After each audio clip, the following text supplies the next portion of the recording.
Pagpasya na po ninyo at naputol natin ang ating paksa dahil sa ah, mahina po ang internet connection natin, no? So, pasensya na po.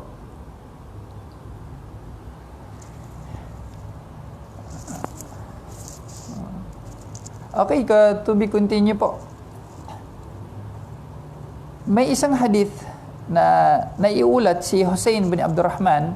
Si Hussein bin Abdurrahman ay isang sahabi na kanyang sinabi na minsan nakasama ko, na-meet ko si Sa'id bin Jubair na isang tabi'i. Yan po ay yung sumunod sa mga sahaba, yung tinatawag na tabi'i.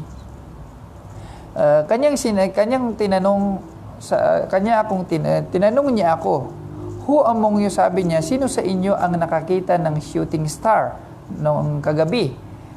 At ang shooting star po, itong mga meteor po na biglang pumapasok po sa ating atmosphere na nasusunog. So, yan po ay minsanan na mga nangyayari. At sabi niya, nakita ko ito. Sabi ni Hussein bin Abdurrahman, nakita ko ito, sabi niya, kaya lang, hindi ako at that time, pinaliwanag niya kasi nga kagabi hindi siya nakasama sa pagsasala. No, hindi ako nakasama dahil sa sabi niya ay natuklaw o nakagat o ano bang tawag din yung nakagat ng scorpion. So kanyang sinabi, anong ginawa mo nung nakagat ka ng scorpion? Sabi niya, gumamit ako ng ruqya. Ang ruqya po, ito yung paggamit ng maluwalhating Quran bilang gamot doon sa kagat o doon sa sakit na nararamdaman. Na Quran po ang ginagamit o anuman naturo ng Islam sangayon sa Sharia, yun po ay tinatawag na ruqya. Sagot ko, sabi niya, ano ang dahilan na ginawa mo ito? Ano yung proof mo? Ano yung evidence mo? Kasi nga po sa Islam, kahit na po na meron tayong nararamdaman, hindi po basta-basta na gagawa na lamang tayo ng mga hakbang na wala sa turo ng Islam. Kailangan po talaga na alamin natin kung yan ba ay may turo sa Islam, meron ba yung basis, no? May proof ba yan, evidence from the Noble Quran o hadith ni Prophet Muhammad sallallahu alaihi wasallam. So ganun po ang mga sahaba, no? Curious sila kung yan ba ay mapagkakatiwalaan na report o yan ba ay may basihan. So kaya naitanong niya ang bagay na ito. And of course, ang mga sahaba nga, gumagawa sila ng bagay na meron silang basihan. Kanyang sinagot, ang dahilan na nagawa ko ang pagrurukya ay dahil sa hadith na narinig ko, sabi niya kay Sha'bi, na tinanong niya, ano ba yung sinabi ni Sha'bi? Kanyang sinabi na may report siyang naiulat daw ni Buraida al-Husayyib na nagsabi na ang rukya daw ay hindi pinahihintulutan maliban lamang sa al-ain at saka stings. Ang ain po, ito yung evil eye, no? Evil eye, kaya nga pagka meron tayong nagugustuhan sa isang tao o naibigan natin siya, nalulugod tayo sa kanya, dapat sinasabi natin is Masya Allah, Tabarakallah. Huwag yung sobrang mangha natin, no? Sapagkat ang sobrang pagkamangha, sobrang papuri, sometimes mapupunta po yan sa evil eye. At ang evil eye po ay totoo. Ay sinabi yan po ni Prophet Muhammad sallallahu alaihi wasallam na instead na nakakatulong tayo dun sa, especially sa mga bata, no? Pagka nakita natin, natutuwa tayo, ang ganda ng anak mo, Masya Allah, yun. And huwag yung gwapo-gwapo niya, kamukha ng artista na gano'n, no? Subhanallah. So, wag nating gawin ang bagay na yon na wala tayong sinasabi na papuri sa Allah para hindi ma-evil eye. So wala daw ang ruqya ay hindi ginagamit maliban lang sa evil eye at saka yung halimbawa na tuklaw ng ahas o nakagat ng scorpion. So yan po, doon ginagamit ang ruqya. Maliban pa dyan ay hindi dapat na gagamit ka ng ruqya sa kung ano-ano pa mga bagay na hindi pinahihintulot o walang basihan na sa sunnah ni Prophet Muhammad sallallahu alaihi wasallam. And of course, nung sinabi ni Buraida al-Husayyib ang bagay na ito, na kanyang sinabi ni Sa'id bin Jubair, may mainam, sabi niya, ang tao na doon lang siya nag-stick sa kung anong narinig niya, yun din ang kanyang ibabalita. Maganda, sabi niya. Okay. Subalit sabi niya, but Ibn Abbas, sabi niya, nag-report na patungkol kay Prophet Muhammad sallallahu alaihi wasallam sa case na ganyan, patungkol sa ruqya. Merong hadith si Prophet Muhammad sallallahu alaihi wasallam na kanyang sinabi na ipinakita sa kanya ang mga nasyon. Si Prophet Muhammad sallallahu alaihi wasallam ay nagsabi na ipinakita sa kanya ang mga nasyon. Sa Arabic nito, mga kapatid, sa pananampalatayang Islam, uridat alayya al-umam. Sabi niya, pinakita sa akin ang mga umam, yung mga nation na before, no? So nung nakita ko, sabi niya, na may mga nabi na meron siyang kasama, kasi sa Day of Judgment, mga kapatid, sa pananampalatayang Islam ay kasunod tayo dun sa mga propeta na napapanahon sa atin. Si Moises, halimbawa, meron siyang tagasunod. Si Ibrahim, meron siyang tagasunod. Si Nuh a.s. meron silang tagasunod. Si Jesus, meron siyang tagasunod. And the last and final prophet, Muhammad sallallahu alaihi wasallam, ay meron ding tagasunod.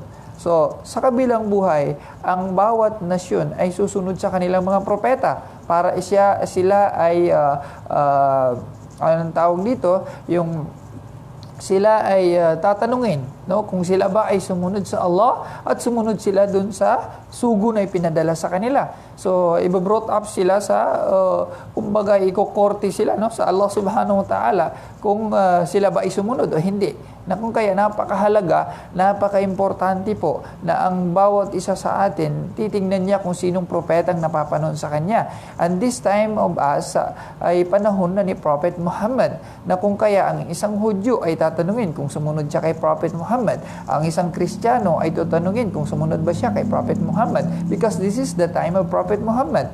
So lahat po sa panahong ito, tatanungin kung sumunod kay Prophet Muhammad sallallahu alaihi wasallam, sapagkat yan na yung last and final message na nagsasabi, wa ma arsalnaka illa rahmatan lil alamin. Hindi kayo pinadala o Muhammad maliban sa habag sa sangkatauhan. So lahat na po, mga Muslim at hindi Muslim, ay kasali na po kayo dyan sa mensahe na yan, no? Na kung kaya sinasabi ko nga sa radio station, pag nung unang nag-radio station kami, sinabi ko na adhan na first na narinig sa Salatul Asr, yan po ay panawagan not just for the Muslims but even non-Muslims, para po sa kanila ang adhan, na sila ay tinatawagan sa adhan na ito. Kung siya ay Muslim, tinatawagan siya na halina kayo sa pagdarasal. Kung hindi naman sila mga Muslim, halina kayo sa tagumpay, halina kayo sa salvation.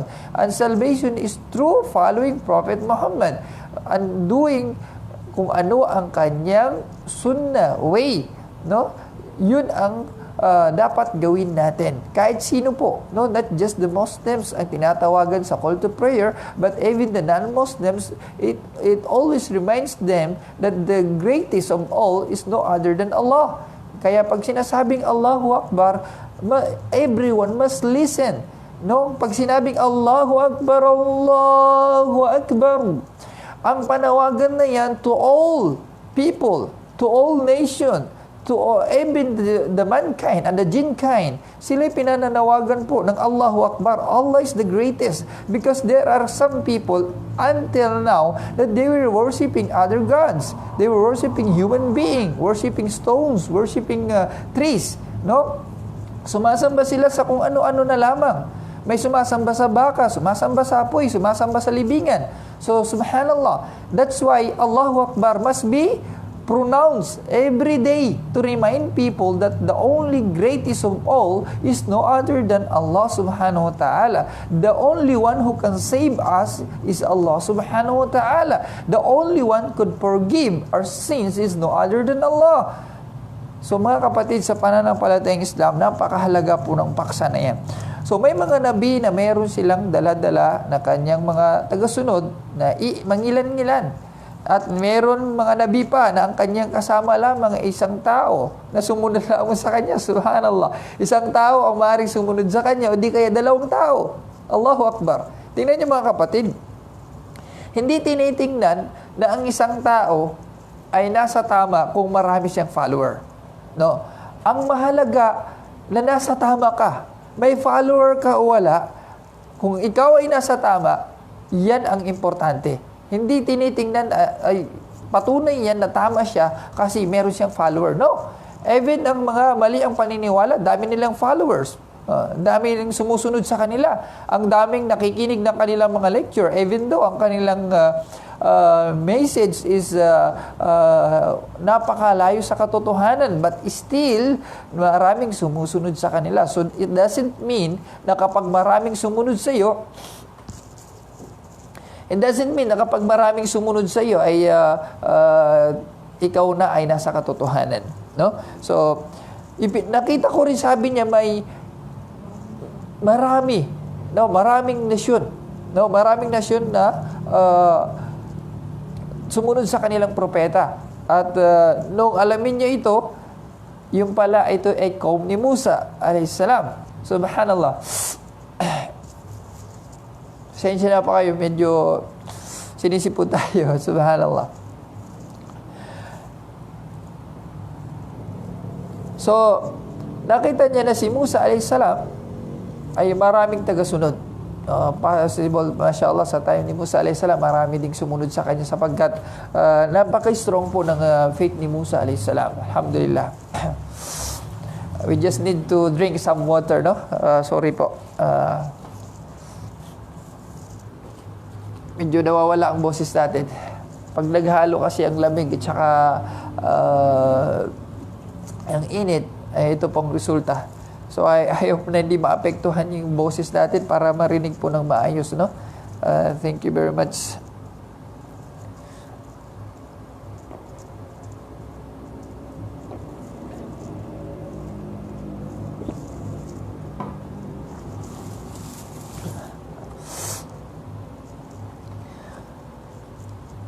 At nung tumingin ako, sabi niya, sa isa pang napakaraming kaum.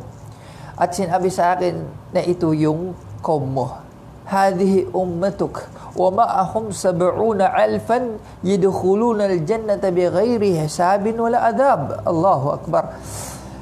Sabi sa kanya na ito yung umma mo. Ito yung umma mo na marami.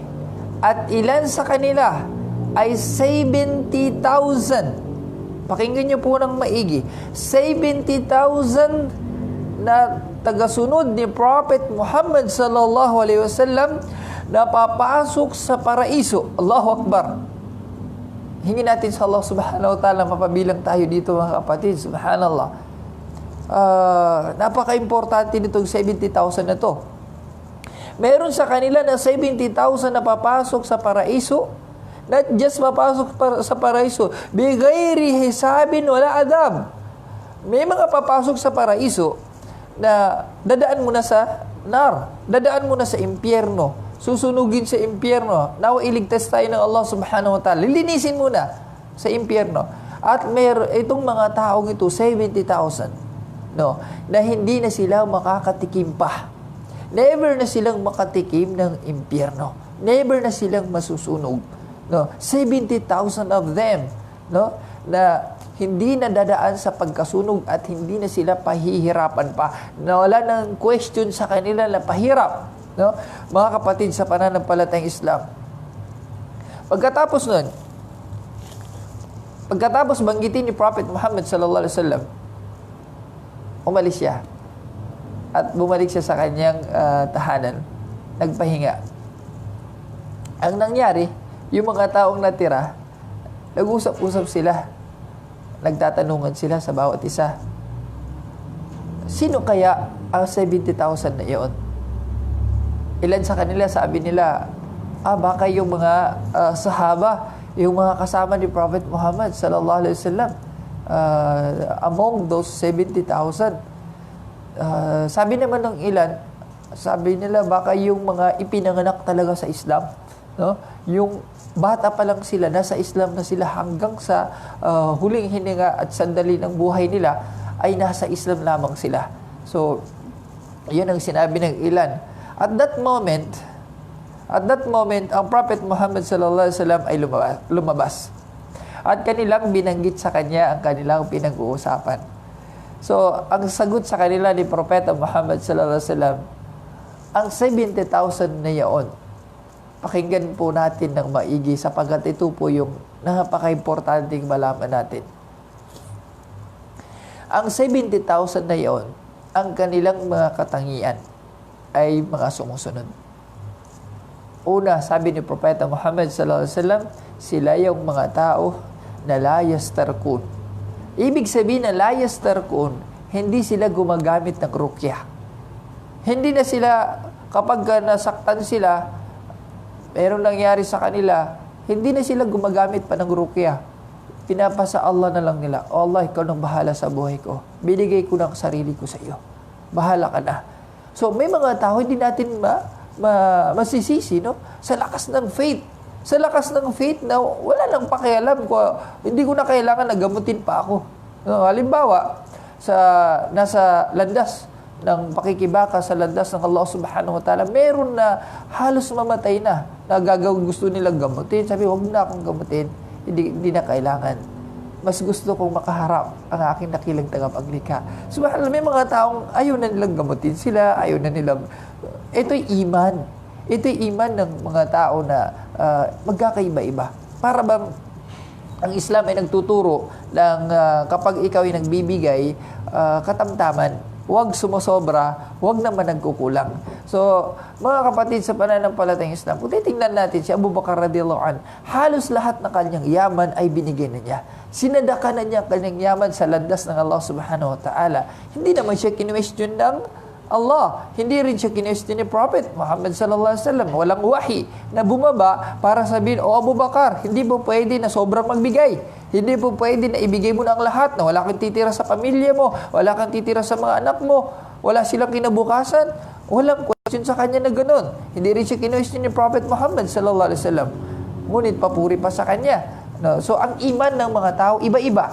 Hindi tayo magkakaparehas ng iman. So, ang pangalawa na katangian nila, wala yaktawun. Hindi sila gumagamit ng cauterization. Ito yung paggamit ng apoy, no, na para dun sa sakit, sinusunog yung balat, no? Sinusunog yung parte ng sakit para tuluyan ng titigil. O di kaya medyo nagdudugo yung meron silang way para pigilan yung dugo sa pamagitan ng pagtusok sa apoy na yon. So, hindi na rin nila ginagamit ang bagay na ito. Wala yatatayyarun. Pangatlo, wala yatatayyarun. Hindi sila gumagamit ng mga signs o mga pangitain, no, mga omens, bad or good omens, ay siguro, ay nakakita ko ng ganito. Siguro magkakaroon sila ng ganito.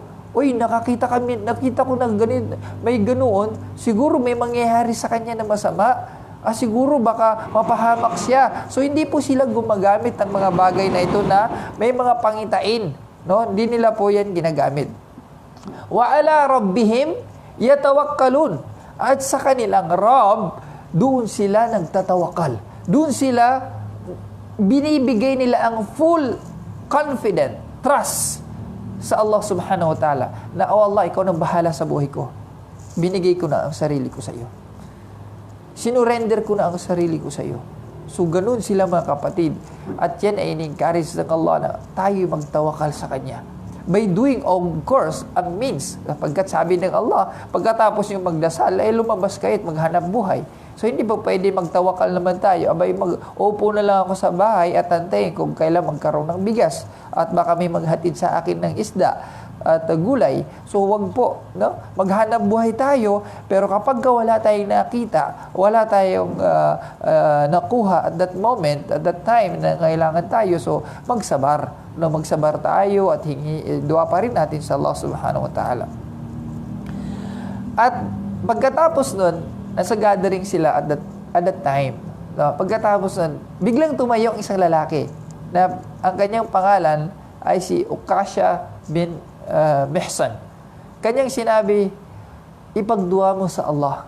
Sinabi niya kay Prophet Muhammad sallallahu alaihi wasallam, ipagdua mo sa Allah. Sabi niya, na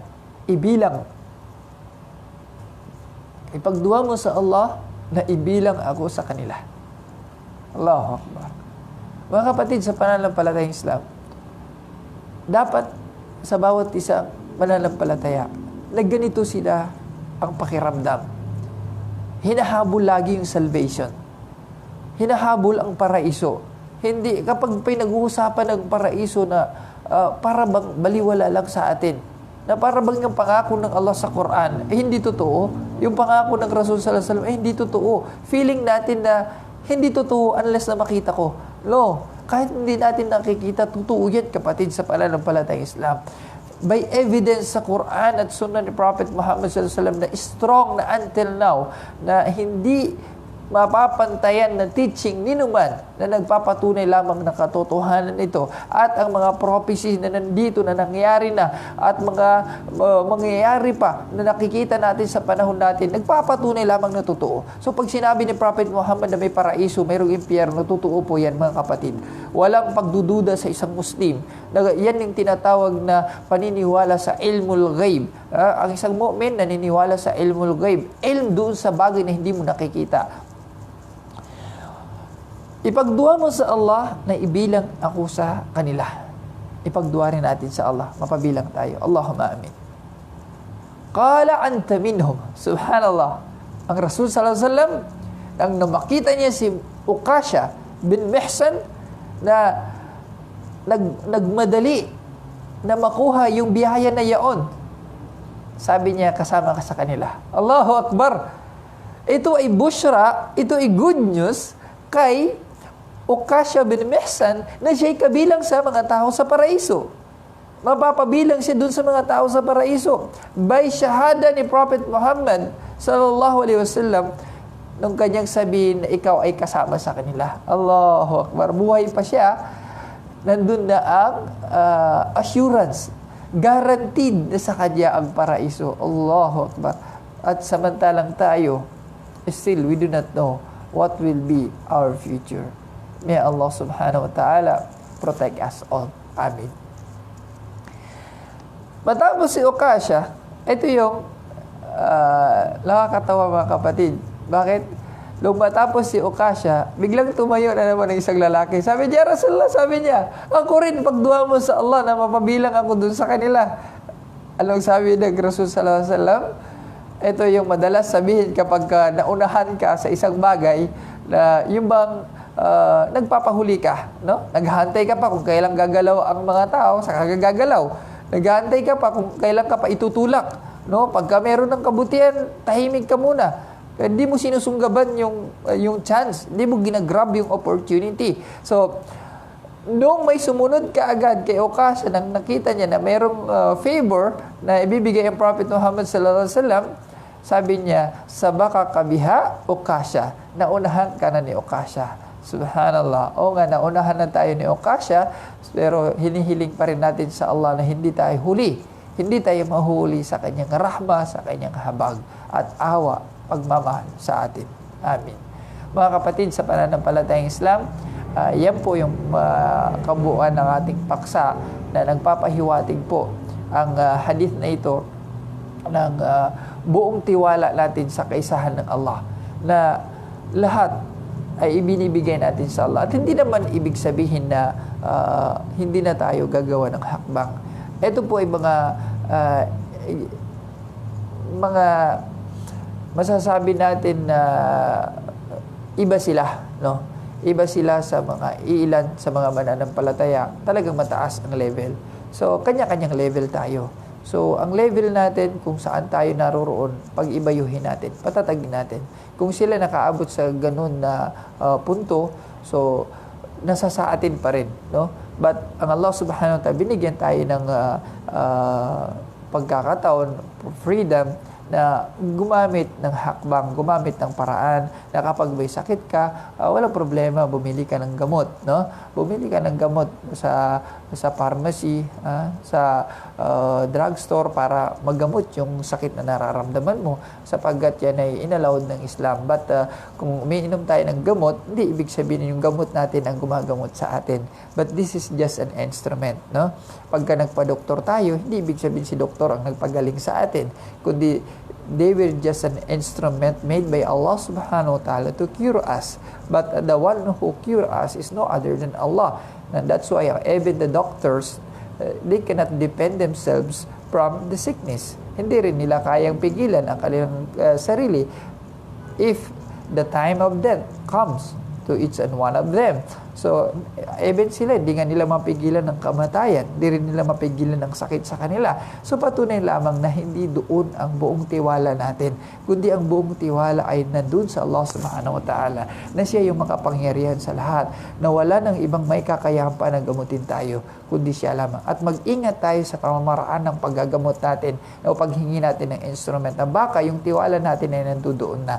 O di kaya baka gagamitin natin na paraan sa paggagamot sa sarili natin ay paraan na may shirk, may halo na paniniwala sa kakayahan ng ilan pa na nilikha ng Allah na maliban sa Kanya. So yan po yung pakaingatan natin, sapagkat yung tauhid natin ay maapektuhan ng ganyang bagay. So mga kapatid, sa pananampalatayang Islam, hingin natin sa Allah subhanahu wa ta'ala na ang mga paksa na na-discuss natin ay panibagong knowledge na nakuha natin, at hingin din natin sa Allah na tawfiqan tayo na may sa buhay natin, no?